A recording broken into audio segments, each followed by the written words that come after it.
How do we keep a baby clean? Babies actually don't need a lot of cleaning. Most of what you're going to do is just spot cleaning or a little sponge bath. You'd be shocked at how infrequently most babies get bathed, which is actually really healthy for them, better for their skin. And some babies don't like being bathed, so it's sort of happier for the whole family if they're not getting bathed lots. Every day you'll want to clean their face and their neck. If they're, leaking breast milk, spitting up a little, they often get a little messy in their folds. Their hands, every diaper change, you're going to clean their bottom. And that would be just, one wipe per cloth from front to back. And we don't retract foreskins or open up any parts on female babies. Just clean what you can easily see. And then when it's time to do a bath, now no baby should be bathed before 24 hours. Babies are born with this amazing protective coating on them called vernix. Looks a little bit like cold cream, and that's antiviral, antibacterial, super protective. And after about 24 hours, that all gets absorbed. So at most hospitals and home births now, your baby will be dried at birth because they come out wet and they get cold easily. But other than that, they'll just be against you or maybe wrapped up. When you do give that first bath, use clean bath products rather than harsh chemicals.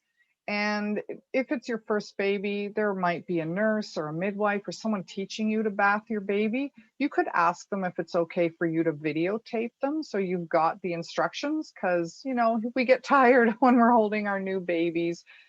Another thing you could do is actually go on YouTube and look up how to bath a baby. And if you do that, I encourage you to watch at least 3 videos, because you're going to find so many different ways. Everybody has different advice for how to bath a baby.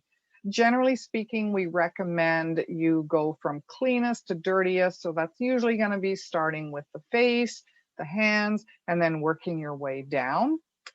Some videos or instructors will recommend that you clean the whole baby and then use a clean cloth after to do their face and hair, because then they don't get cold. And others will say to start with that.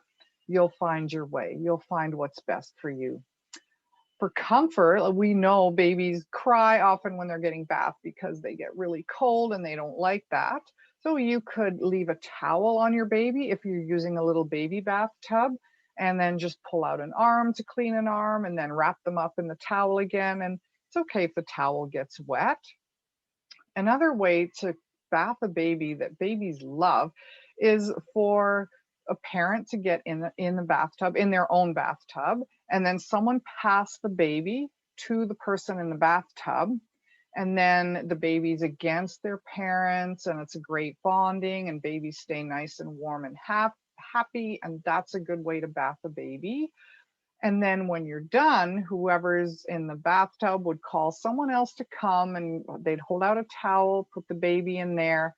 For safety reasons, we do not want to hold a baby while we're getting in and out of the tub.